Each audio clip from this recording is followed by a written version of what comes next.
প্রিয় দর্শক, জানিয়ে দেব আমাদের হাতে থাকা সর্বশেষ আপডেট আন্তর্জাতিক বাংলা খবর। চ্যানেলটি সাবস্ক্রাইব করে আমাদের সাথেই থাকুন। মধ্যপ্রাচ্য সংঘাত, বিশ্ব রাজনীতির দাবায় নীরব খেলোয়াড় চীন। ইরান যুদ্ধের শুরুতে চীনের সামনে যে আশঙ্কা তৈরি হয়েছিল, প্রায় 4 মাস পর পরিস্থিতি অনেকটাই বদলে গেছে। যুক্তরাষ্ট্র ও ইসরায়েলের হামলার মুখে তেহরানের সরকার টিকে আছে। ওয়াশিংটন ও ইরানের মধ্যে যুদ্ধবিরতি ও সমঝোতার পথে আলোচনা এগিয়ে গেছে। অন্যদিকে এই সংঘাতের মধ্যে দিয়ে যুক্তরাষ্ট্রের সামরিক সক্ষমতার সীমাবদ্ধতা নিয়েও নতুন আলোচনা শুরু হয়েছে। এই পুরো প্রক্রিয়ায় চীনের কূটনৈতিক প্রভাব বাড়ছে বলে মনে করছেন বিশ্লেষকেরা। বেইজিং নিজেকে মধ্যপ্রাচ্যের শান্তির পক্ষের শক্তি হিসাবে তুলে ধরছে এবং একই সাথে বৈশ্বিক শক্তির ভারসাম্যে নিজেদের অবস্থান আরও দৃঢ় করার সুযোগ নিচ্ছে। বিশ্বের দ্বিতীয় বৃহত্তম অর্থনীতির দেশ চীন যুদ্ধের কারণে সৃষ্ট জ্বালানি সংকটও তুলনামূলকভাবে ভালোভাবেই মোকাবিলা করেছে। এর পেছনে বড় ভূমিকা রেখেছে দেশটির বিশাল কৌশলগত তেল মজুদ, নবায়নযোগ্য জ্বালানি প্রযুক্তি এবং বৈদ্যুতিক গাড়ির ব্যবহার বৃদ্ধি।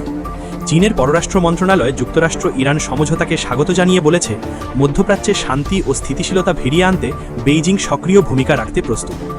চীনের মুখপাত্র লিন জিয়ান সরাসরি দাবি করেননি যে এই চুক্তিতে বেইজিংয়ের কোনো ভূমিকা ছিল, তবে তিনি উল্লেখ করেন চীন যুদ্ধ বন্ধে নিরলস প্রচেষ্টা চালিয়েছে।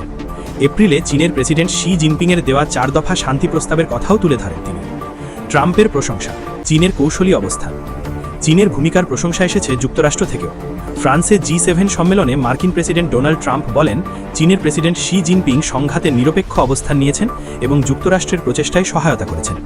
ট্রাম্প বলেন, চীন ইরানের বিরুদ্ধে মার্কিন অবরোধ ভাঙতে তাদের নৌবাহিনী ব্যবহার করেনি। তিনি মনে করেন এই অবস্থান যুদ্ধ সমাধানে ভূমিকা রাখতে পারে। যুদ্ধ চলাকালীন চীন অত্যন্ত সতর্ক কূটনৈতিক ভারসাম্য বজায় রেখেছে। একদিকে তারা যুক্তরাষ্ট্র ও ইসরায়েলের হামলার সমালোচনা করেছে এবং মার্কিন নিষেধাজ্ঞা উপেক্ষা করে ইরানের কাছ থেকে তেল কেনা অব্যাহত রেখেছে। অন্যদিকে সংঘাতের সব পক্ষের সঙ্গেই যোগাযোগ ধরে রেখেছে। গত কয়েক মাসে চীনে সফর করেছেন বিভিন্ন দেশের গুরুত্বপূর্ণ নেতারা। এর মধ্যে ছিলেন ডোনাল্ড ট্রাম্প, ইরানের পররাষ্ট্রমন্ত্রী আব্বাস আরাগচি এবং সংঘাতে মধ্যস্থতাকারী পাকিস্তানের নেতারা। শান্তি আলোচনায় চীনের ভূমিকা। আলোচনার শুরুতে ইরান চেয়েছিল যে চীন শান্তি চুক্তির একটি আনুষ্ঠানিক জামিনদার হিসাবে থাকে, তবে বেইজিং এমন কোনো আনুষ্ঠানিক দায়িত্ব নিতে আগ্রহ দেখায়নি। তবে চীনের পররাষ্ট্রমন্ত্রী ওয়াং ই ইরানের পররাষ্ট্রমন্ত্রীর সঙ্গে ফোনালাপে হরমুজ প্রণালী দিয়ে জাহাজ চলনা স্বাভাবিক রাখার আহ্বান জানান। তিনি বলেন, শান্তির ভোর দেখা যাচ্ছে, এখন গুরুত্বপূর্ণ হল সব পক্ষ তাদের প্রতিশ্রুতি বাস্তবায়ন করবে এবং সব ধরনের বাধা দূর করবে। যুক্তরাষ্ট্র ও ইরানের মধ্যে স্বাক্ষরিত সমঝোতার পেছনে চীনের সরাসরি ভূমিকা কতটা ছিল তা স্পষ্ট নয়, তবে বেইজিংয়ের কাছে এই সংঘাত একটি বড় কূটনৈতিক সুযোগ তৈরি করেছে। যুদ্ধ চলাকালীন চীন বিশ্বের বিভিন্ন দেশের নেতাদের চীন সফর এবং শান্তির পক্ষে নিজেদের অবস্থান তুলে ধরার মাধ্যমে বেইজিং দেখাতে চেয়েছে তারা শুধু অর্থনৈতিক শক্তি নয়, বরং বৈশ্বিক কূটনীতিরও গুরুত্বপূর্ণ খেলোয়াড়। ইরান যুদ্ধের পর চীনে একটি প্রশ্ন জোরালোভাবে আলোচিত হচ্ছে, এই সংঘাত কি যুক্তরাষ্ট্রের জন্য ব্রিটেনের 1956 সালের সুয়েজ সংকটের মতো কোনো মোড় পরিবর্তনের ঘটনা? সুয়েজ সংকটের পর ব্রিটিশ সাম্রাজ্যের ওপর যে ছায়া নেমে এসেছিল, হরমুজ প্রণালীতে কি এবার যুক্তরাষ্ট্রের ক্ষেত্রেও একই ঘটনা ঘটছে? চীনের ফুদান বিশ্ববিদ্যালয়ের মধ্যপ্রাচ্য গবেষণা কেন্দ্রের পরিচালক শান দেগাং এক নিবন্ধে প্রশ্ন তুলেছেন, সুয়েজ সংকটের সময় ব্রিটিশ সাম্রাজ্যের ওপর যে ছায়া নেমে এসেছিল, হরমুজ প্রণালীতে কি এবার যুক্তরাষ্ট্রের ক্ষেত্রেও একই ঘটনা ঘটছে? তার মতে, শীতল যুদ্ধের পর যুক্তরাষ্ট্র নিজেকে বিশ্বের একমাত্র পরাশক্তি হিসাবে প্রতিষ্ঠিত করেছিল, কিন্তু ইরান যুদ্ধ দেখিয়েছে মার্কিন সামরিক শক্তি সবসময় প্রত্যাশিতভাবে কার্যকর নাও হতে পারে। তিনি আরও বলেন, এই সংঘাতে যুক্তরাষ্ট্রের মিত্রদের অনুপস্থিতি প্রমাণ করেছে যে মার্কিন নেতৃত্বাধীন জোট ব্যবস্থায় বিভাজনের লক্ষণ বাড়ছে। চীনের লাভের হিসাব।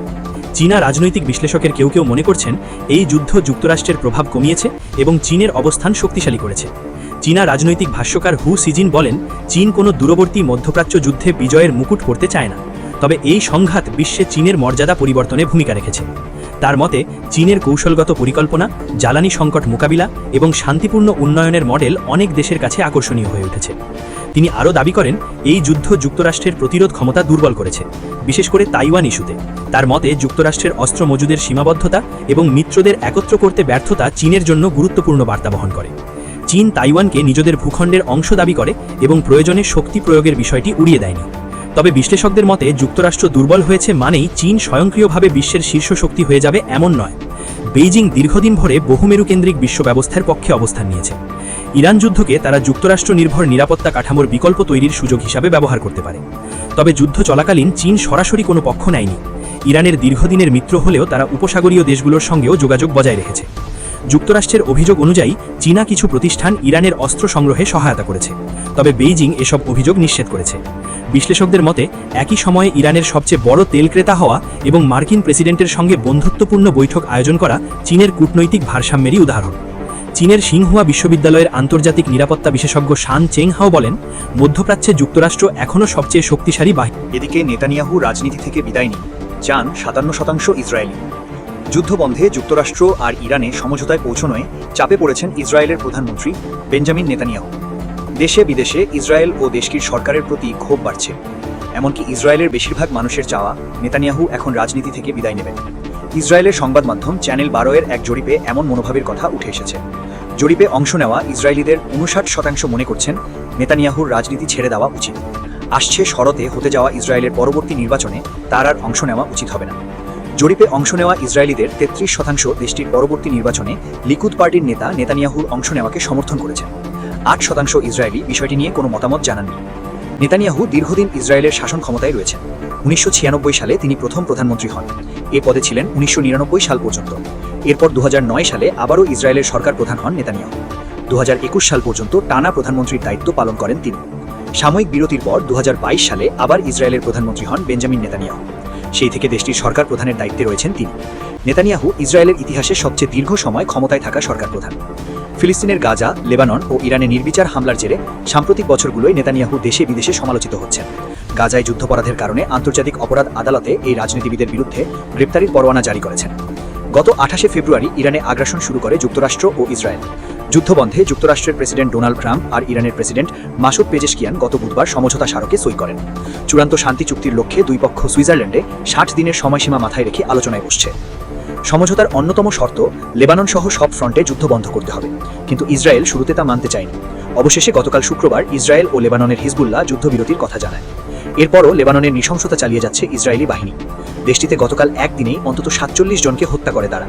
আজ শনিবার ইসরায়েলি হামলায় আরও অন্তত 12 জন নিহত হওয়ার খবর পাওয়া গেছে। ইসরায়েল যে তেহরান ও ওয়াশিংটনের মধ্যে সমঝোতা নস্যাৎ করতে চাইবে এমন আশঙ্কার কথা আগে থেকেই বলে আসছিলেন বিশ্লেষকরা। নেতানিয়াহু সহ ইসরায়েলের উগ্র ইহুদিবাদী নেতারা চান লেবাননে হামলা চলুক। সবশেষ জানিয়ে দেব, নেতানিয়াহু কিছু পদক্ষেপ নিয়ে ইরানের সঙ্গে চুক্তিকে ঝুঁকিতে ফেলতে পারেন। মার্কিন গোয়েন্দাদের সতর্কবার্তা। লেবাননে ইসরায়েলের নৃশংস সামরিক অভিযান নিয়ে দুই নেতার মধ্যে সম্পর্কের মারাত্মক অবনতির খবরের মধ্যেই গতকাল শুক্রবার মার্কিন প্রেসিডেন্ট ডোনাল্ড ট্রাম্প ইসরায়েলের যুদ্ধবাজ বিনিয়ামিন নেতানিয়াহুর প্রশংসা করেছেন। তিনি তাকে একজন যোদ্ধা প্রধানমন্ত্রী হিসেবে অভিহিত করেছেন। অথচ মার্কিন গোয়েন্দা সংস্থাগুলো ট্রাম্প প্রশাসনকে সতর্ক করেছে, ইরানের সঙ্গে চুক্তি ভেস্তে দিতে বিনিয়ামিন নেতানিয়াহু যে কোনো কিছু করতে পারেন। ওয়াশিংটনকে দেওয়া কাতারের উপহার নতুন এয়ারফোর্স 1 বিমান উন্মোচনের পর ট্রাম্প গত 28 ফেব্রুয়ারি শুরু হওয়া আগ্রাসনের কথা উল্লেখ করে বলেন, যুক্তরাষ্ট্র ও ইসরায়েল ইরানের বিরুদ্ধে খুব ভালোভাবে লড়াই করেছে। রিপাবলিকান প্রেসিডেন্ট বলেন, স্পষ্টতই আমরা ইসরায়েলের সঙ্গে খুব ভালোভাবে লড়াই করেছি। ইসরায়েলের সঙ্গে আমাদের সম্পর্ক দারুণ, আমরা অত্যন্ত শক্তিশালী। আর বিবি অর্থাৎ বিনিয়ামিন নেতানিয়াহু একজন যোদ্ধা প্রধানমন্ত্রী, তাকে সেইভাবেই স্বীকৃতি দেওয়া উচিত, তাকে ক্রেডিট দেওয়া উচিত। লেবাননের নৃশংস সামরিক অভিযান চালিয়ে যাওয়ার জন্য ইসরায়েলি প্রধানমন্ত্রীর উপর যখন তীব্র রাজনৈতিক চাপ তৈরি হচ্ছে, ঠিক তখনই ট্রাম্প এই মন্তব্য করলেন। আলাদা আরেক সাক্ষাৎকারে ট্রাম্প বলেন, নেতানিয়াহুর সঙ্গে তার সুদৃঢ় সম্পর্ক রয়েছে, তবে তা বেশ নিয়ন্ত্রণ করে চলতে হচ্ছে। ট্রাম্প মার্কিন সংবাদ মাধ্যম অ্যাক্সিওসকে বলেন, সম্পর্ক ভালো, তবে আমাদের তাকে কিছুটা মানসিকভাবে সচেতন রাখতে হবে। ওই অঞ্চলের সামরিক পদক্ষেপগুলোতে, বিশেষ করে লেবাননের সম্ভাব্য হামলার বিষয়ে তিনি ইসরায়েলকে প্রভাবিত করতে পারবেন কিনা জানতে চাইলে ট্রাম্প বলেন, তিনি এ ধরনের সিদ্ধান্তগুলো নিয়ন্ত্রণ করতে সক্ষম হবেন। ট্রাম্প বলেন, হ্যাঁ আমি পারব, আমার প্রতি তাদের অনেক শ্রদ্ধা রয়েছে এবং আমি যা বলি তারা তাই করে। তেহরানের সঙ্গে যুদ্ধ অবসানের চুক্তি হওয়া সত্ত্বেও লেবাননে ইসরায়েলের হামলার কারণে ট্রাম্প এর আগেও অসন্তোষ প্রকাশ করেছিলেন।